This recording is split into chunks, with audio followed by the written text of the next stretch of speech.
الكريم أما بعد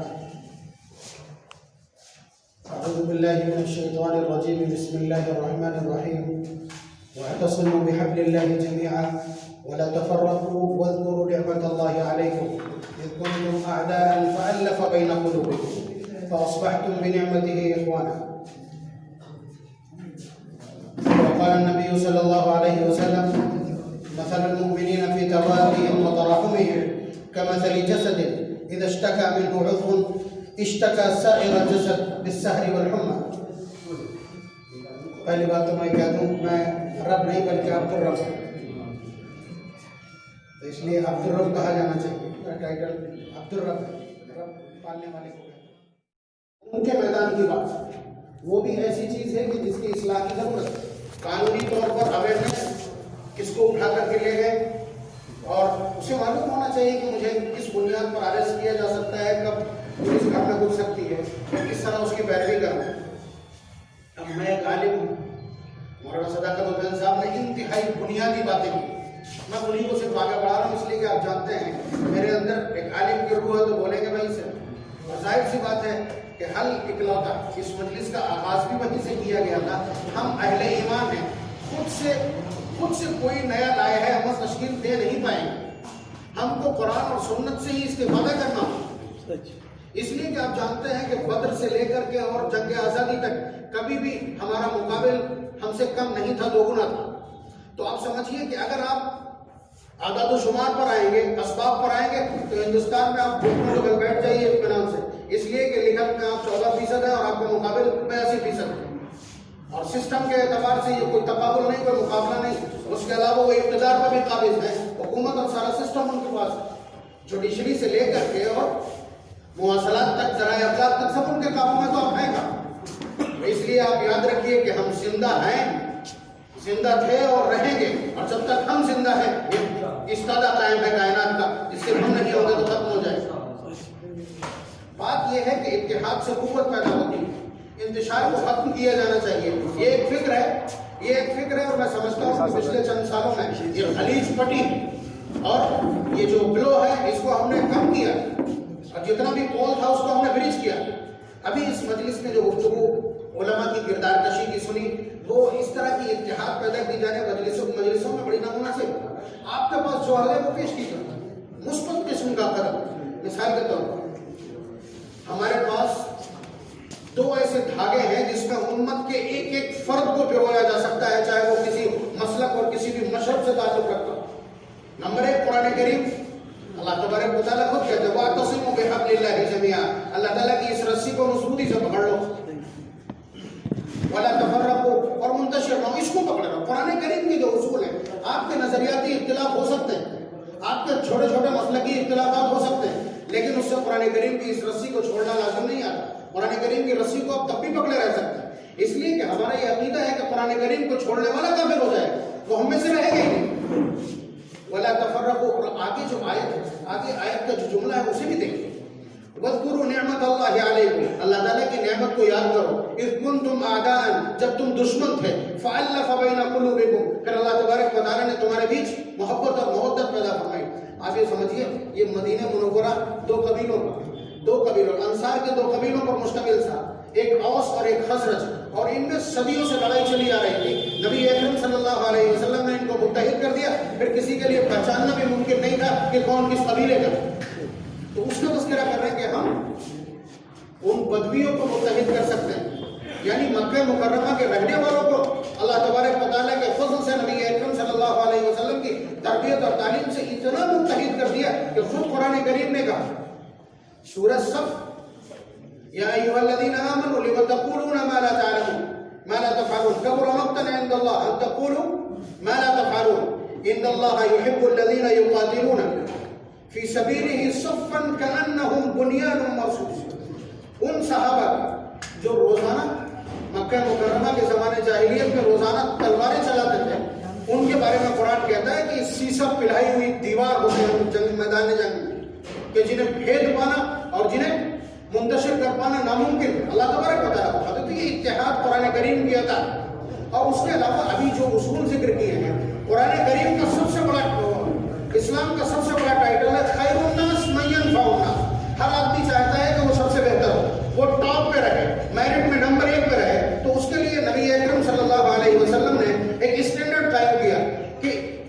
اسلام میں سب سے بہتر وہ ہے جو لوگوں کو سب سے زیادہ نفع پہنچائے.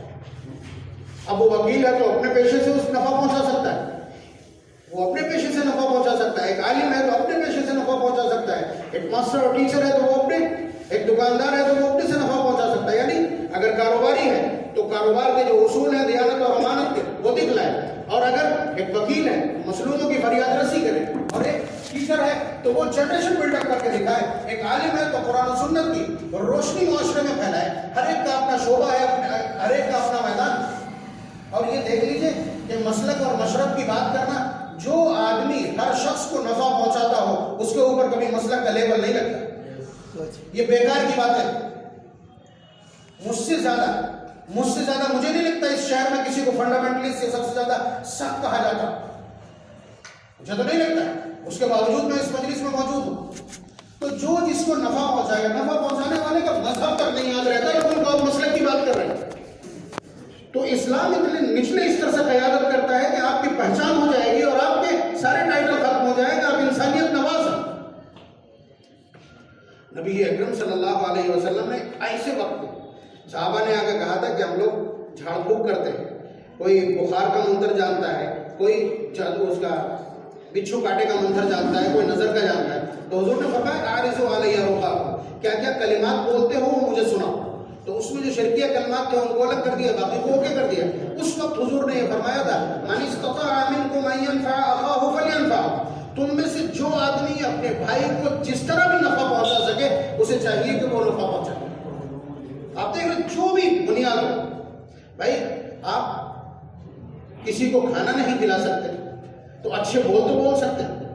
تو یہ نبی اکرم صلی اللہ علیہ وسلم نے ہم کو جو طریقہ سکھلایا, مثلا للمسلم علی المسلم ست بالمعروف, ایک مسلمان کے دوسرے مسلمان پر 6 حق, ٹھیک ہے. یجیب یسلم علیہ اذا لقیہ, جب ملاقات ہو تو سلام کرے. آپ بتائیے کتنی نفرت ختم ہو جائے, اچھی خاصی نفرت ختم ہو جائے. یجیبہ اذا دعا, جب وہ اس کی دعوت کرے تو اس کی دعوت کو قبول کرے. دعوت کو قبول کرے, حاضری میٹر ہے, کھانا میٹر نہیں. آپ روزے کی حالت میں ہیں, آپ کا پرہیز چل رہا ہے, یا آپ کسی اور پریشانی میں مبتلا ہیں, لیکن آپ حاضری دیجیے. اذا دعی احدکم الى طعام فلیأتی, جب تمہیں کھانے کے لیے بلایا جائے تو آؤ. ان شاء اطعم و ان شاء ترک, جی چاہے کھاؤ یا جی چاہے مت کھاؤ. باب الولیمہ مشکات کی روایت. یعنی اتنے نچلے استر پر جا کر قیادت کی اور رہنمائی کی, سامنے والے کی دلجوئی. اور تیسری چیز یشمتہ اذا عطس, جب کسی کو چھینک آئے اور وہ کہے الحمدللہ. چھینک آنے کا مطلب یہ ہے کہ دماغ کی حالت درست ہوئی, آدمی ایک قدم آگے بڑھ جاتا ہے, دماغ کی تازگی ہو جاتی ہے, یعنی ریفریش ہو جاتا ہے. تو اس نے الحمدللہ کہا. آپ اس کی اس تعریف پر کہیے یرحمک اللہ, یعنی یہ بھی واجبات میں سے. آپ بتائیے جب اتنا آپ خیال کریں گے اپنے بھائی کا, اس کے بعد یعودہ اذا مرض, جب وہ بیمار ہو جائے تو اس کی عیادت کے لیے جائے.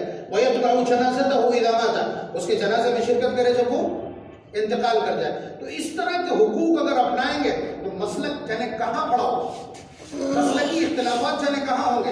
یہ وہ بنیادیں ہیں, یہ وہ بنیادی زینے ہیں کہ جہاں سے چڑھنے کی شروعات کی جاتی ہے اور اس کے بعد پھر بلندی ملتی ہے. اور پھر بلندی اس طرح کی ملتی ہے جب اللہ تبارک و تعالیٰ کہیں گے وَلَقَدْ نَصَرَكُمُ اللَّهُ بِبَدْرٍ وَأَنْتُمْ أَذِلَّةٌ, کہ غزوہ بدر میں تم بہت معمولی سی تھے, اس کے بعد ہم نے تم کو غالب کر کے دکھایا. اور آپ یہ سمجھ لیجئے کہ آپ جتنی بھی بات کر لیں, ایجوکیشن کی, ٹیکنیک کی, کسی کی بھی بات کر لیں, آپ دیکھیے غزوہ بدر میں 313 ہیں جن کے پیروں میں چپل نہیں, ہاتھ میں تلوار نہیں, اور سامنے دکش لوگ ہیں, کمپلیشن جنگ کے اعتبار سے, لیکن شکست کھا جاتے ہیں.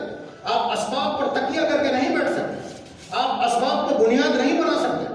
ہم کو اسباب کے بعد توکل کی طرف پھر جانا پڑے گا. اللہ تبارک و تعالیٰ کے الفاظ دیکھیے پارہ نمبر 10 میں, إِن يَنْصُرْكُمُ اللَّهُ فَلَا غَالِبَ لَكُمْ, اگر اللہ تبارک و تعالیٰ تمہاری مدد کر دے تو تم پہ کوئی غالب نہیں آ سکتا.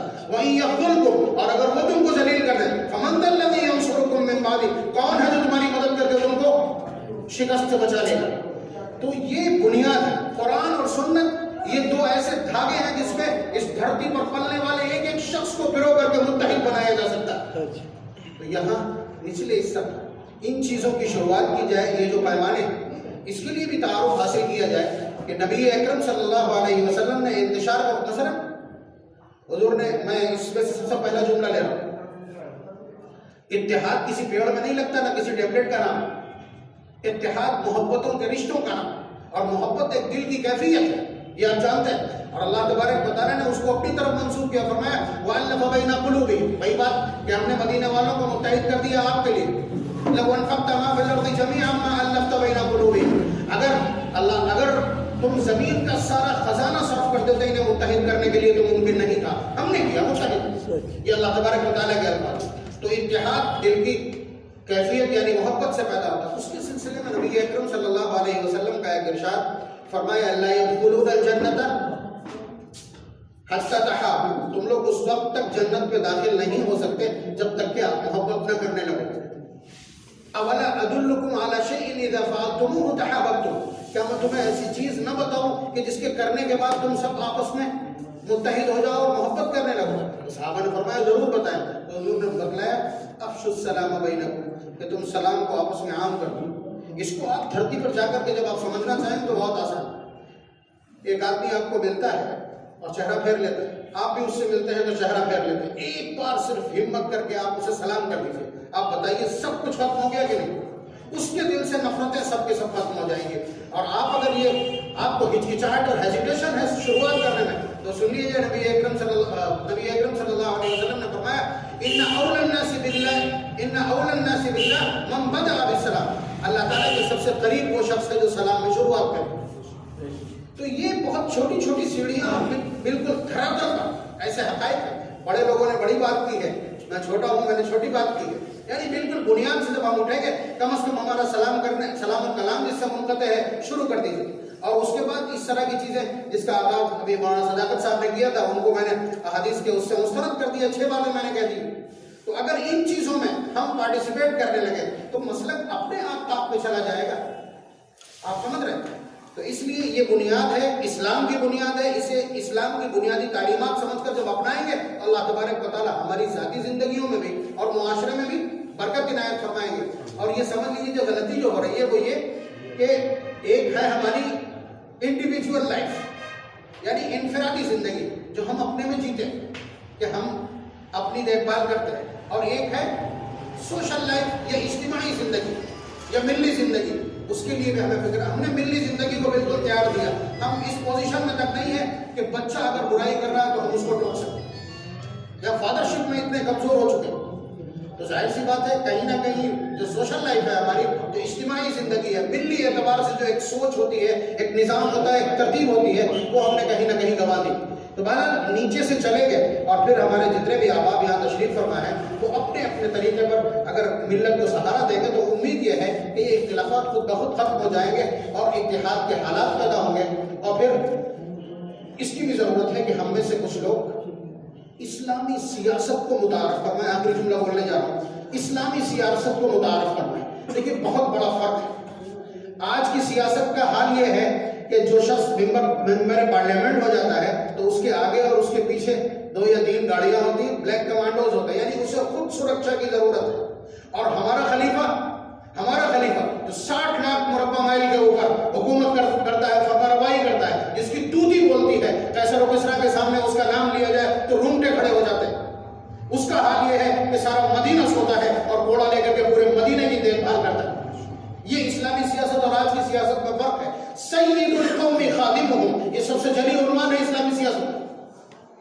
تو جب تک کوئی آ کر کے اس کو متعارف نہیں کروائے گا اس وقت تک یہ ممکن نہیں ہے. اسی لیے لفظ خلافت کے پیچھے پڑی ہے اس وقت دنیا لفظ خلافت کو ٹارگٹ کی ہے. اس لیے کہ لفظ کیسے ہی خلافت متعارف ہوگی سب کچھ ختم ہو جائے گا، سیاست کے سارے سوچ چھوٹ جائیں گے.